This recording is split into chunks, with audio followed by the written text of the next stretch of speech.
अस्सलाम वालेकुम दोस्तों। जीअं त सिंध में सारियुनि जी पैदावार भरपूर नमूने लही रही आहे।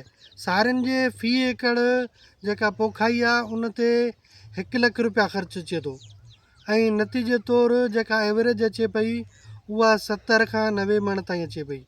जेतोणीकि सारियुनि जो जेको रेट आहे उहो हिन वक़्तु 41 खां 42 हज़ार फ़ी 20 मण हली रहियो आहे ऐं ख़र्चु जेको आहे उहो उन खां वधीक आहे। आबादगारनि एहतिजाज कया आहिनि, धरणा हया आहिनि, पर नतीजे तौरु सिंध हुकूमत जे कन ते जूं ई नथी सुरे। उन में जवाज़ इहो ॼाणायो वञे पियो त जेको चांवरनि जो अघु आहे मार्केट में उहो लथो आहे, जॾहिं त एतिरे तइदाद में न लथो आहे जो सारियुनि जो जेको मण 3500 खां 3800 रुपये ताईं हलियो पिए, उहो 2000 खां 2100 ताईं हले पियो।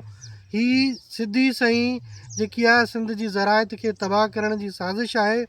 ही जेको मार्केटिंग ते जेको कब्ज़ो आहे माफ़िया जो, उन जो नतीजो आहे, जंहिंजे नतीजे में सिंध जो आबादगार हारी तबाह थी रहियो आहे। ज़रूरत हिन ॻाल्हि जी आहे त सिंध हुकूमत खे सारियुनि जी पैदावार ऐं मार्केट में उन जा अघ तय करण जे लाइ कानून साज़ी करणु घुरिजे त जीअं सिंध में जेको ही अनाज आहे, अनाज इंसानी जियापे जो ज़रियो आहे, उन अनाज वारे फ़सुल जी पोखाईअ खे सपोर्ट करणु घुरिजे।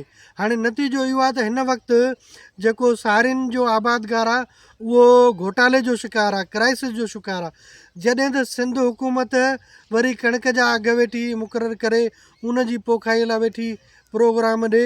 ही अजीब मज़ाक़ ऐं मश्करी जेका सिंध जे माण्हुनि सां, सिंध जे आबादगारनि सां शुरू कई वई आहे, उहा ख़तमु कई वञे। सिंध में सारियुनि जो जेको अघु आहे फ़ी मण उहो 3500 खां 4000 ताईं घटि में घटि हुजणु घुरिजे, जो आबादगार पंहिंजी पोखाई ऐं पंहिंजा ख़र्च ऐं पंहिंजे बचनि जो पेट गुज़र सुठे नमूने सरअंजाम ॾेई सघे।